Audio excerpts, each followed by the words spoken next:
Welcome to the Christian Woman Leadership Podcast, where we hope to inspire you to embrace your God-given gifts, skills, and passions in order to lead with confidence. We want you to remember that you are fearfully and wonderfully made in the image of God, and you are fully loved by Him. You have been designed on purpose by God with unique gifts and passions in order to love and lead those around you. I'm your host, Esther Littlefield, a pastor's wife, business owner, mom, and writer. And I'm Esther's co-host, Holly Kane. I'm a wife, mom, and business owner. I also write at hollykane.org, where I focus on my passion for women's ministry. Together, we chat about important issues that Christian women leaders face.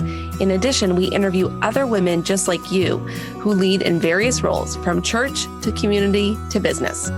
Through this podcast, we offer you encouragement, tools, and resources to help you on your leadership journey. We are so glad you're here with us.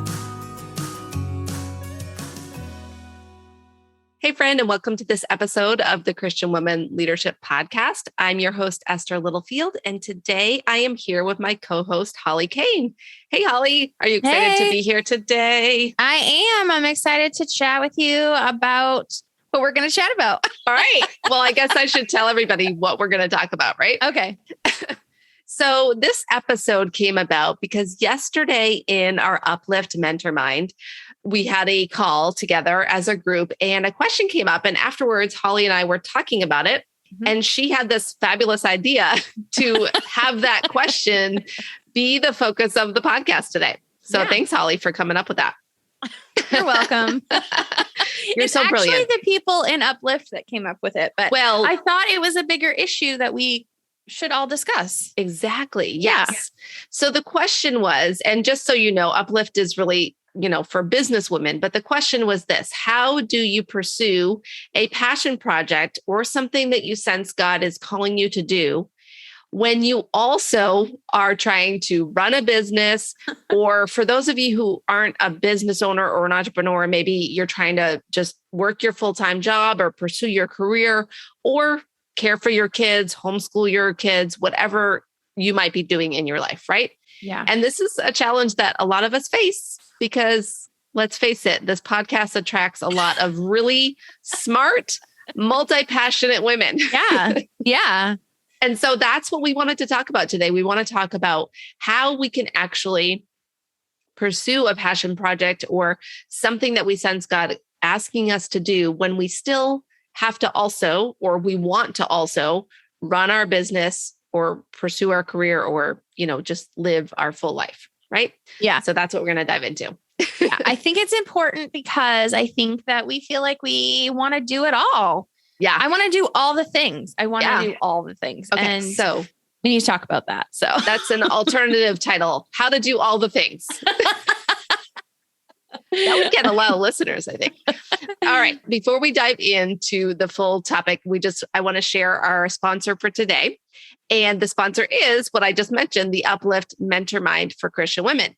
And so this is something that I designed specifically for Christian women business owners. And typically they are service providers, coaches, and course creators who are building a business online. They've already started putting out their offers, their services to their audience and creating some consistent income, but they really want to get to a place where they're kind of in that sweet spot where they're thriving, they are loving the work they're doing, and they have a marketing strategy that meets their needs and where they're in community with other Christian women business owners. And so if that sounds like something that fits where you're at, or if you're just curious to learn more, you can head over to upliftmentormind.com and learn more and apply now because the doors are opening this month in September of 2021. If you're listening in real time, if you're listening 6 months from now, a year from now, you can still go check out that link, and whatever is happening at that time, you will see the information there. But if you're listening now, then definitely check it out and learn more. So, Holly, do you want to kick us off by talking a little bit about what we mean by multi-passionate? Yeah.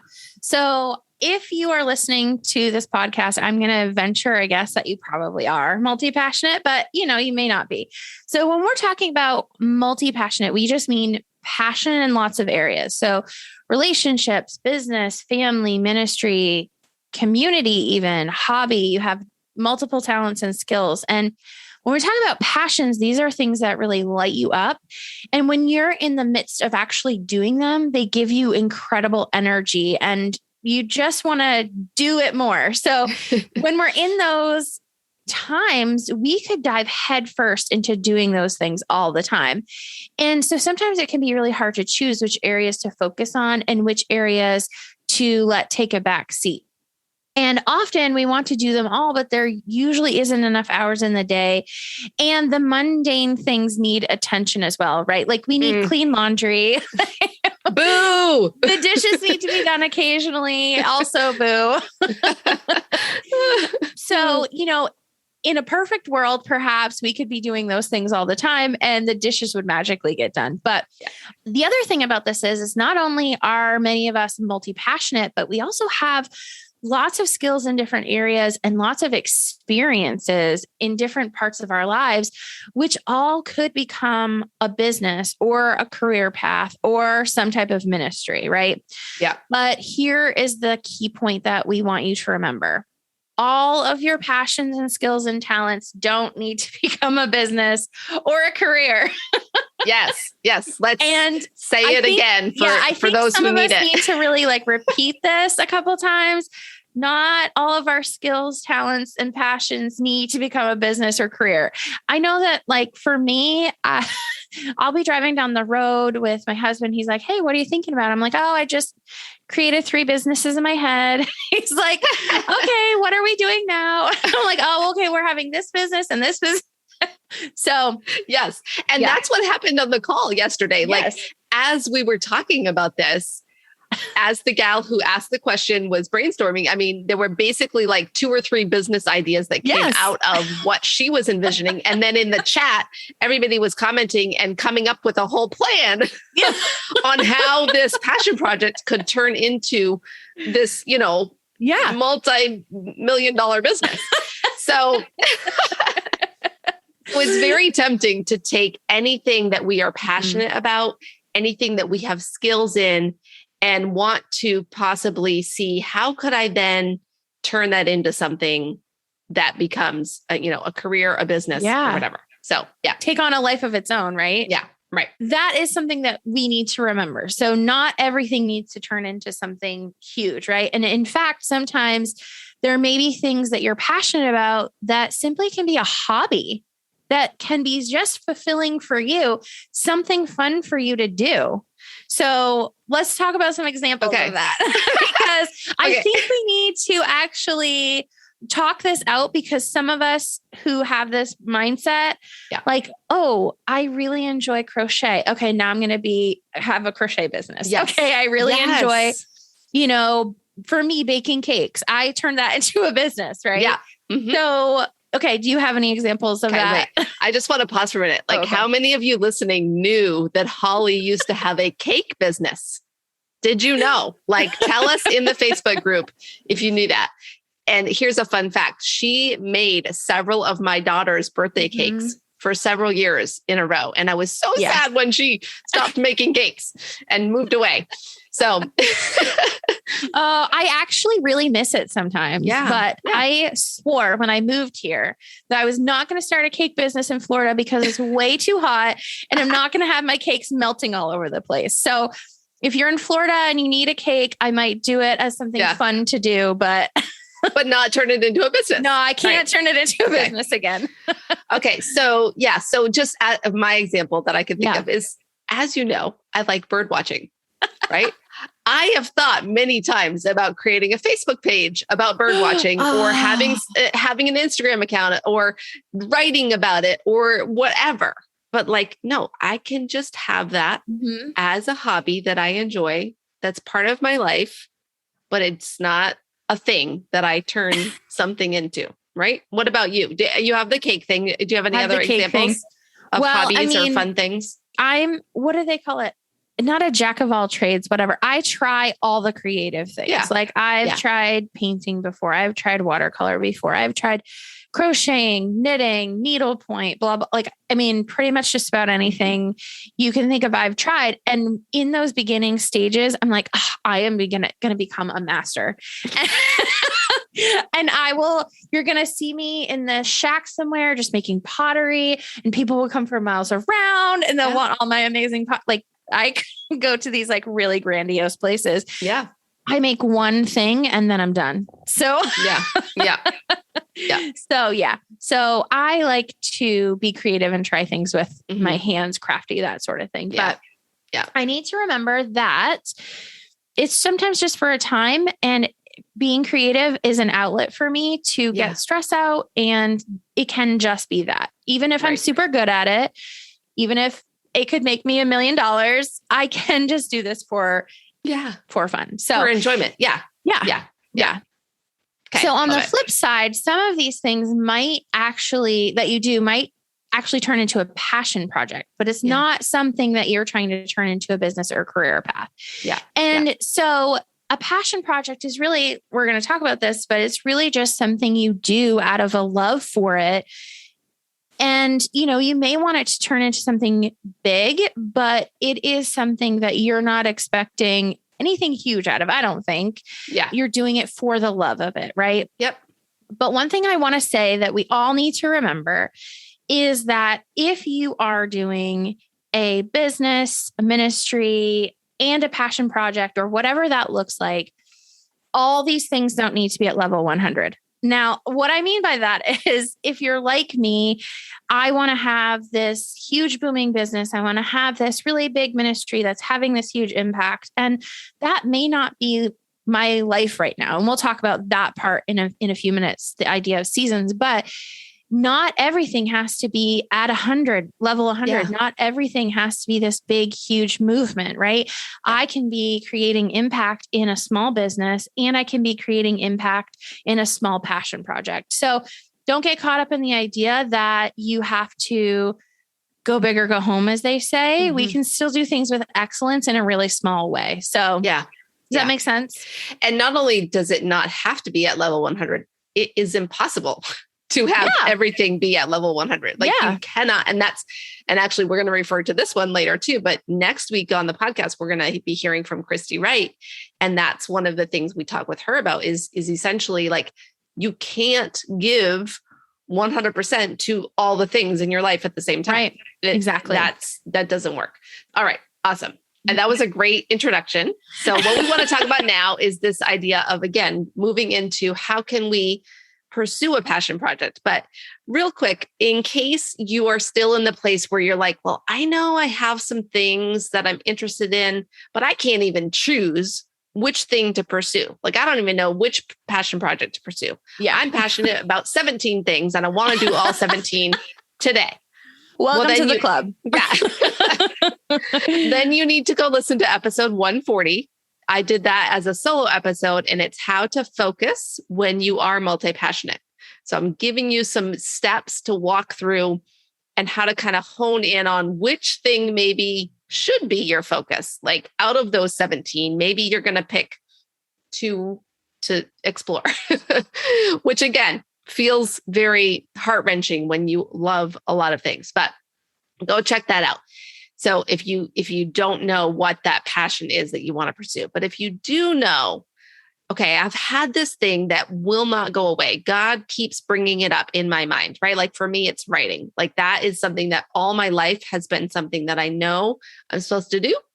But at this point, writing is not my primary way that I am earning an income, but I know it's a passion. I know it's something I want to do. So if you know what you have as a passion project, how can you pursue it while you still manage your business and your life? Okay. So step 1 or thing 1. Now I'm thinking about thing 1 and thing 2. No, we have more than 2 things to do. But first thing to do is you've got to allow yourself to dream about what that passion project could look like.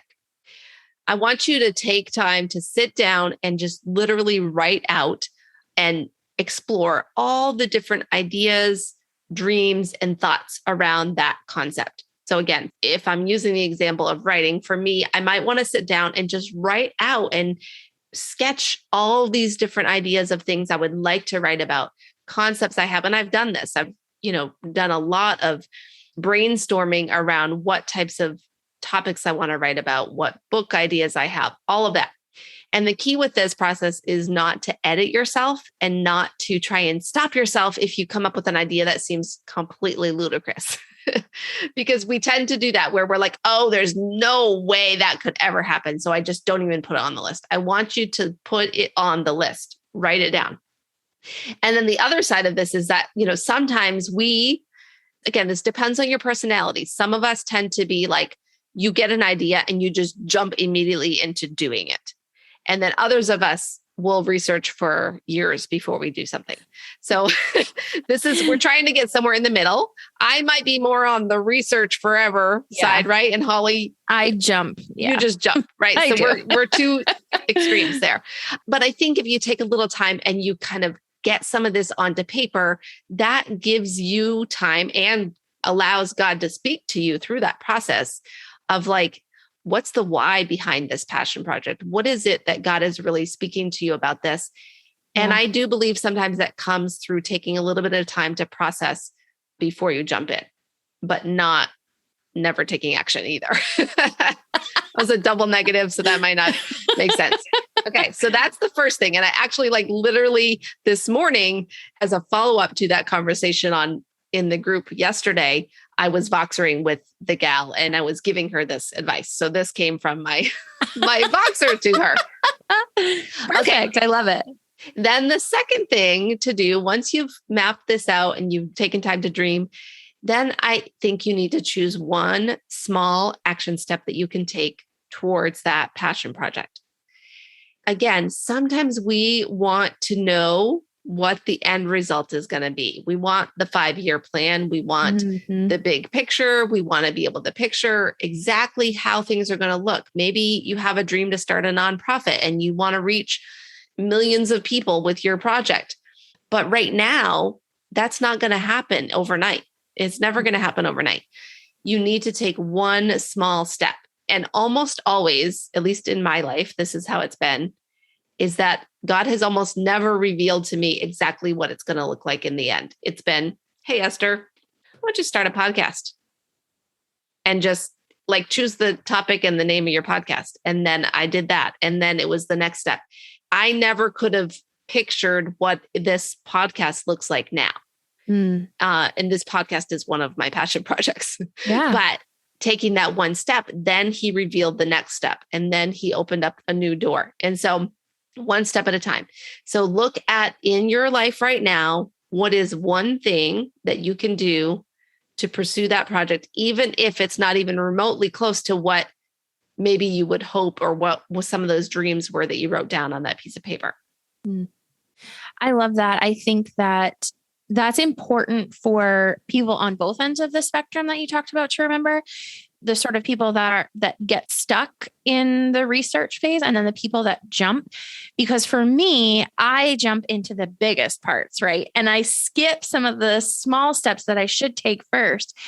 And so choosing the one small action to some extent kind of makes those people who are jumpers like me, pause for a second and go, okay, what are the preliminary things I should be doing rather than, hey, join my really cool passion project. It's not thought out. It doesn't have a mission. I don't really know what I'm doing, but rally around me. Yeah. You know what I mean? That's so something that I would do.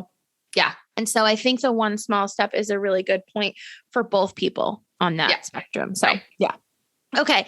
Something else to think about or a next step or something to kind of do in this process is don't forget the local church. So you might be like me, like I just said, and when you're thinking about these grand things, you're thinking, if it's like a ministry or whatever, I'm going to start this huge, big parachurch organization. I'm going to do all these things and it's going to be to the level of Billy Graham crusades, right? That's how far I go, right? But let's not forget that you might be able to serve within your passion inside your local church. And churches are in need of really excited, passionate people who are willing to serve. So if you have a passion for a particular area, even if it doesn't seem like it makes sense within the church, consider using it there. Yeah. Reach out and ask the leadership if there's already a ministry where you could use your particular passion or gift. And if there's not a specific ministry for that thing, perhaps you can start something on your own. And, this can be something simple, like if you are into woodworking or creating furniture or something like that, there may not be a furniture ministry, right? But there may be, the kids ministry needs a bookshelf, or maybe, the women's ministry needs XYZ. And that is how you can use your gift. So just because there's not a traditional ministry that's called furniture making, for example, doesn't mean that you can't use that in your local church. Yeah. I think the other thing to remember too is that the local church is a really great place to hone your skills. So, for example, if like you had mentioned your dream and desire, passion to become a writer. Yeah. So if this passion hits you, you don't just run out and look for a book agent, right? You try to hone your skills. So can you start writing Bible studies for small groups? Can you write website copy for your church? Can you help with writing pamphlets or copywriting or learning the different ways of writing that could be effective to your local ministry? Yeah. I think that sometimes we forget that even though it doesn't fit into one of those boxes, that we can't use them or that we shouldn't put it out there. And I think to some extent, the church is starving for people who have passion and who want to do these things. And if you walk up to a leader and, you don't fit necessarily their list of jobs, doesn't mean that there's not something that you can do within the church. So that's my plug for local church. Because not often, we know from God's word that He has given us gifts for the edification and building up of the church. That's the point. Yeah. Right. Yeah. And I think that it's so easy to discount or just overlook that opportunity to serve in that way. And because like you said, we're wanting to go right to that big thing. Like, oh, well, I had this dream to write a book. So I don't want to spend time writing social media posts for my church. Mm-hmm. Almost like we have this, like, that's beneath me kind of attitude. Yes. And that's really the opposite, I think, of what God wants from us, A, and B, so often it is like being faithful in those little things is what leads to the bigger things. I have yet to talk to an author or a speaker or someone who has created something big on this podcast or anywhere else who didn't start doing something that nobody even noticed. Yeah. Most of it started with something that nobody even realized they were doing or was just encouraging two people in a small group at their church. Mm-hmm. And then that turned into something bigger, but it almost never starts by walking on stage and speaking to 2,000 people. It's almost even laughable to think about it that way, right? That you would just maybe it does for some people and that's fine. But for the majority of people, it's faithfulness in the small things. Yeah. Right. And even if you look in scripture, you see that too. I mean, every once in a while, God did like call someone out from something and just like plop them into this humongous task, right? Which they often felt unprepared for. But a lot of times there was also something happening in their background. Like if you think about David, like he spent so many years before he actually became the king doing things, serving Saul, serving the other people in the community before he took on that big role. Yeah. So let's not despise the small beginnings. Yeah, totally agree.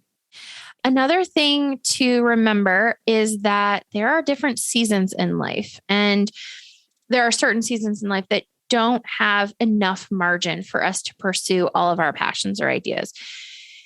And so it's really important and Esther's going to talk about this a little bit more, but it's important to assess what margin you have and what size that passion project can take on in your life. based on the season of life that you're in. If you're at home with a bunch of littles, you may not be able to fully execute on your big ideas, but that does not mean that you cannot take that small step like we talked about. Yeah. But I do want to give you the permission and encourage you that it's okay to give those passions over to God and entrust Him with the timing of when those can happen, and entrusting Him with the heart that you have behind it. Because sometimes we can get caught in this like loop of disappointment, if you will, where we're like, okay, I want to do this.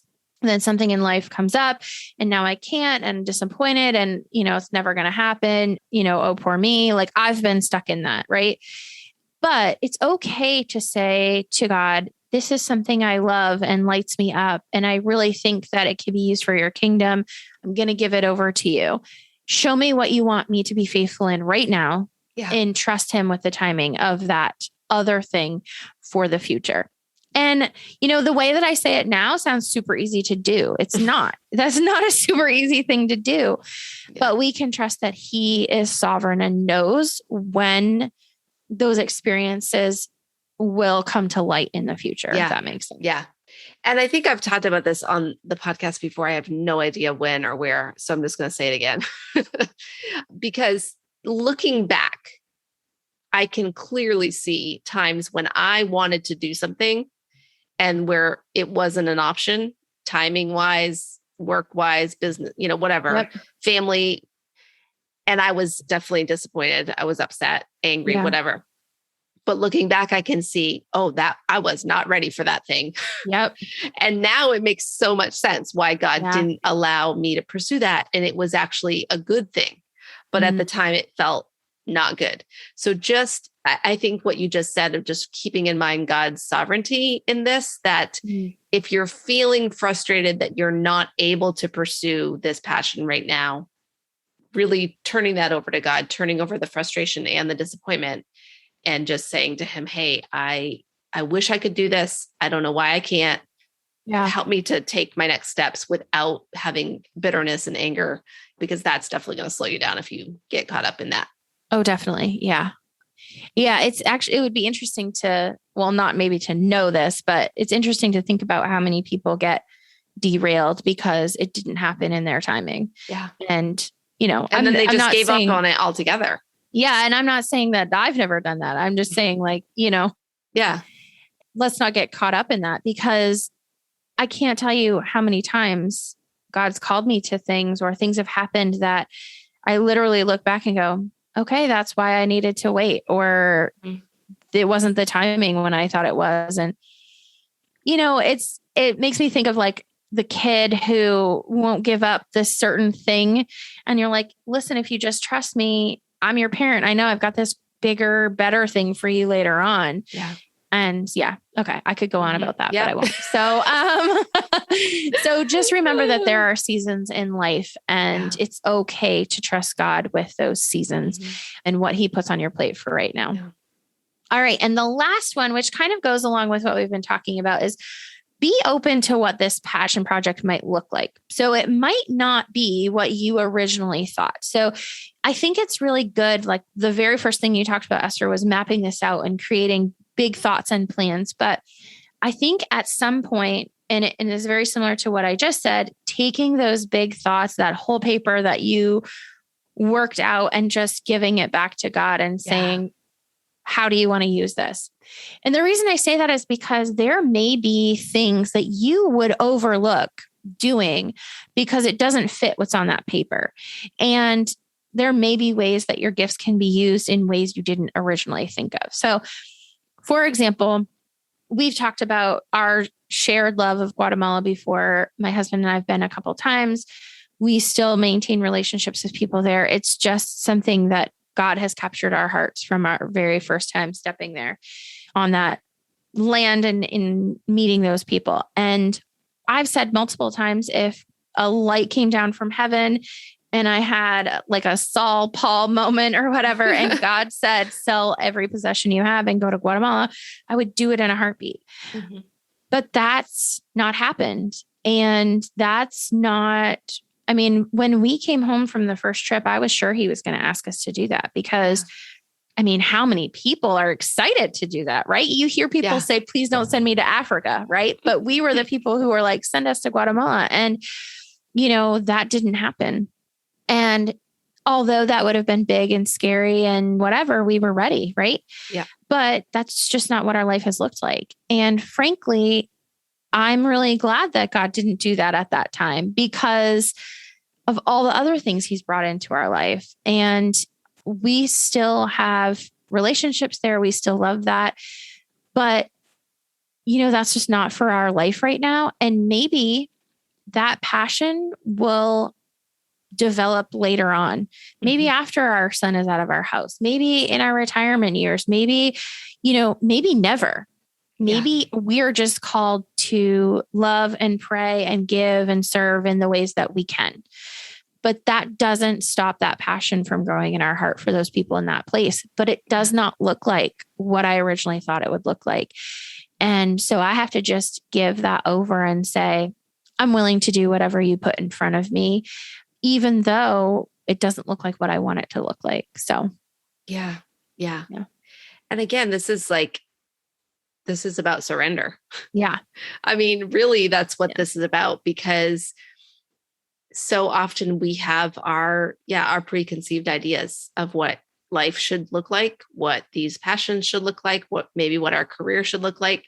And we had the episode recently with Angie that you interviewed her about, and God actually took her away from a career that was very successful and thriving. So sometimes he does ask us to leave something to pursue something else. Mm-hmm. Same thing with my friend Tembi Sechrist, her episodes where she talked about leaving her job in the government, a very successful leadership role that she had, and traveling around the world and doing this really kind of a passion project and something that God was calling her to.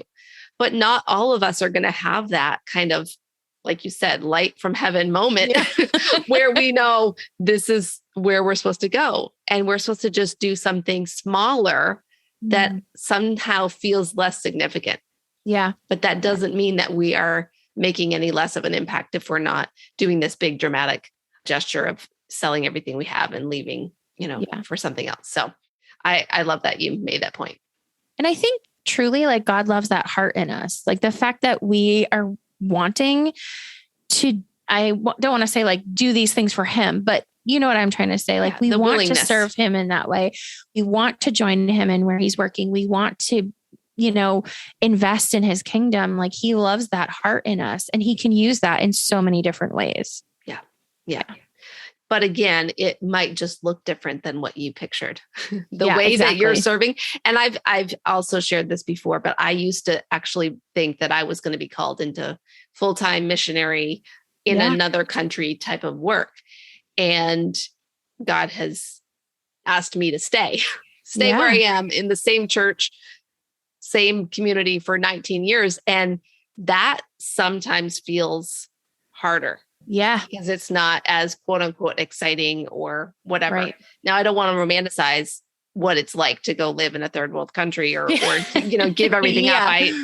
That is huge. And for those of you who are listening in other places and serving in other places, that, don't misinterpret what we're saying, because we realize that it's not easy to do that. No. But it also takes faithfulness to serve right where you are and use your gifts and your passions right where God has you. So, okay. Last thing is you've got to dedicate time to your passion project. Weirdly enough, it doesn't just happen. So part of this is kind of going back to what Holly mentioned with the seasons, but right now where you're at, if you're sensing God asking you to step into this passion that he's given you, this calling that he has put in your heart, then you need to really look at your capacity and your time that you have to pursue this project. And sometimes when God calls us to do something like this, it doesn't make sense on paper. And we have to just trust him and say, okay, you're going to provide the time, my energy, whatever it is to do this. But sometimes we try to shove too many things into our life, right? And it just doesn't fit. And so again, next week on the episode, we're going to share with you a conversation that we had with Christy Wright about this idea of balance. And again, we've talked about balance on the show before, but I think you're really going to like Christy's approach to this. And one of the things that we explore with her is how to figure out when you need to actually stop doing something. And sometimes it might be that we actually have to stop doing certain things in order to make space for that passion project and still have the time for our business, our family, our life, our career, whatever the things are that absolutely need to be there. And so it might be that we have to give up certain things that maybe God is saying, you know what, this isn't something you have to do or something that you need to keep doing. And instead, we need to open up that space. And the issue for many of us is that we overcommit.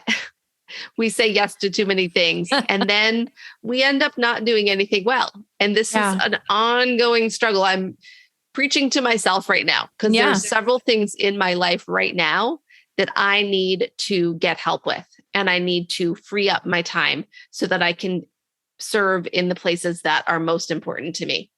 And it takes energy and effort to do that, to stop doing things. It takes energy to stop doing things, which sounds weird, but it's like easier to keep the status quo.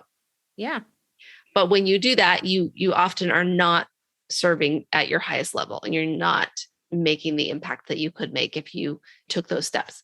You know, there's a couple things going on here. Like, yes, we are multi-passionate and God has given us these big hearts for things. And I think that that's so true. But I think we need to examine ourselves too and ask, have we bought into the lie that our life is not valuable if we're not doing 100 things? Our life and our service, or just who we are and how we are in this world, is not valuable if we're not going to every PTA meeting, going to every ministry meeting, if we're not there every time the doors of the church are open, if we're not 1,000% committed to work or our business. Like, we buy into these lies that we have to do everything at like I said before, at 100. Yeah.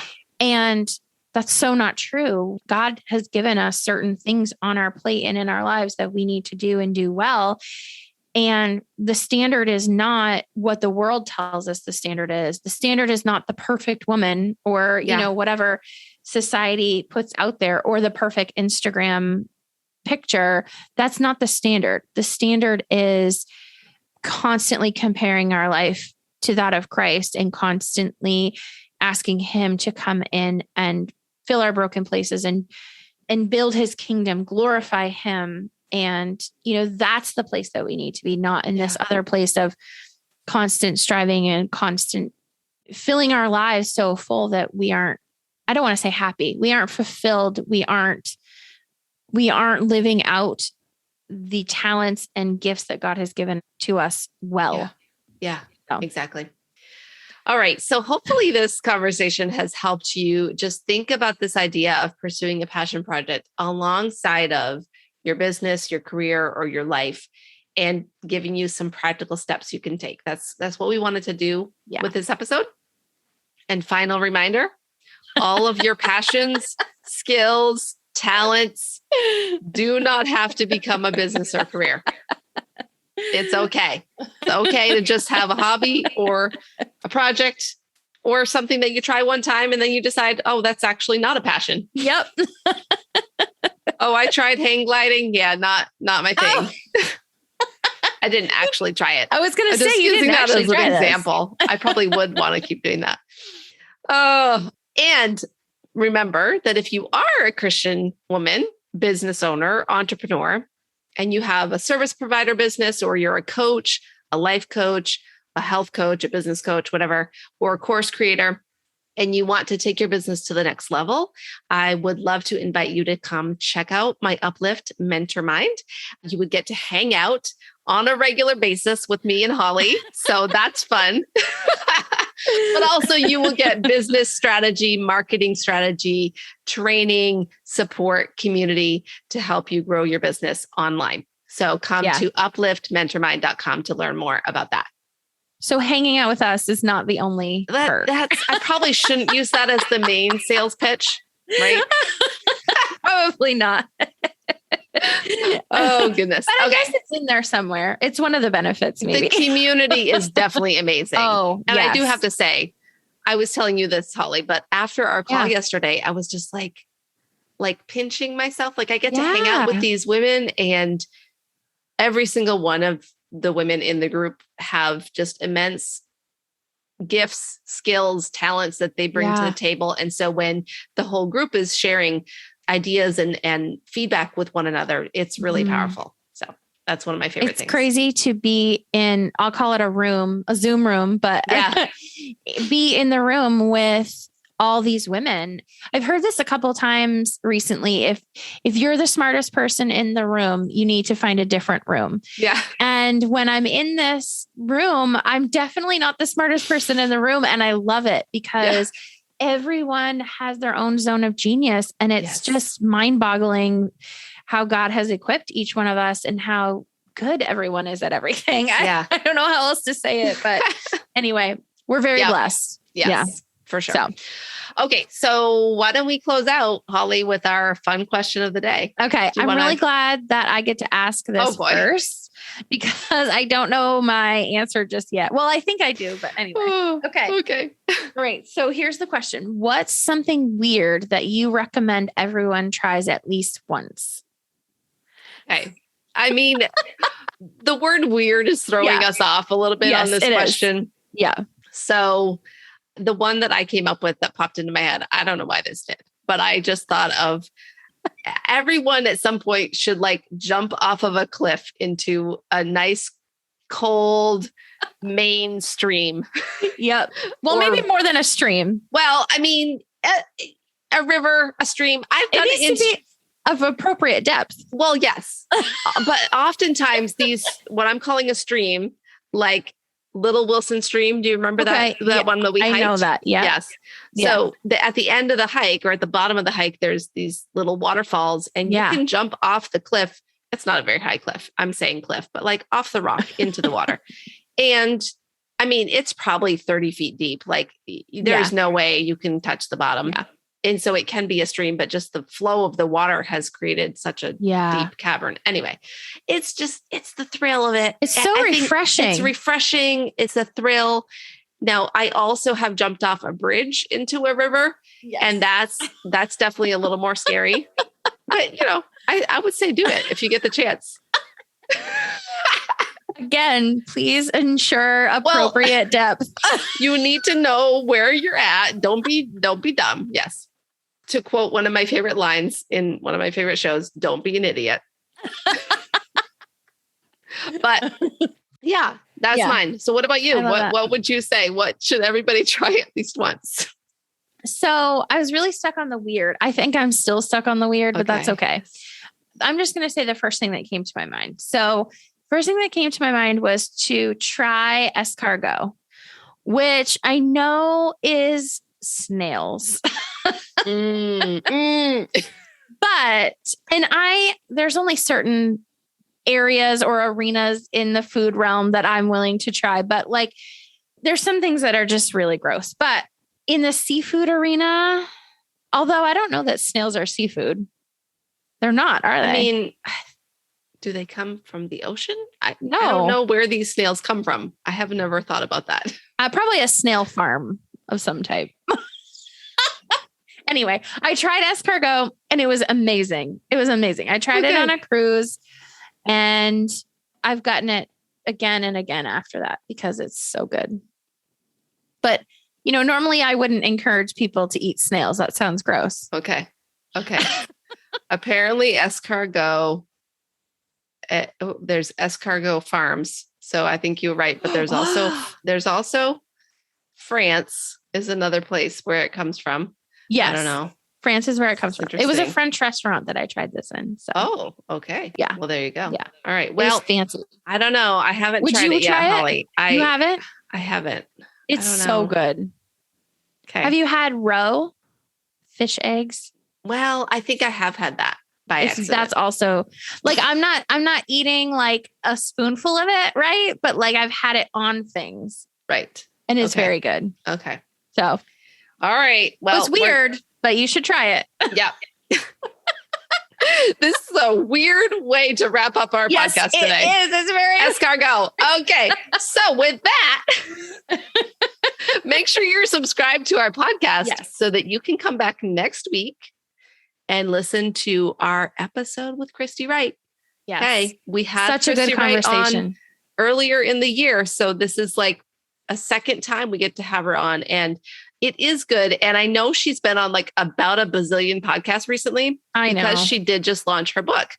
So she has been definitely getting out there on the podcast. But what I will say, and what our goal is with this podcast, is that if we interview someone who is, going out and talking on a lot of podcasts, we want the conversation to be different than what you might hear elsewhere. And she said at the end, you know what? This was a different conversation than I've had with other podcast hosts. So you'll get something different. Yes. Yeah. All right, friends. Thank you for being here with us today. Thanks for joining us on the Christian Women Leadership Podcast. If you enjoyed this conversation, come and join us in our private Facebook community. We would love to get to know you better so that we can make sure the podcast is providing what you need. Plus, you can share your questions and ideas, and you'll be surrounded by incredible Christian women leaders. To join the group, visit estherlittlefield.com/group. Now, don't forget, your leadership matters, and it's time for you to embrace your gifts and lead with confidence. What am I saying at the beginning? Not that. Stop making me laugh.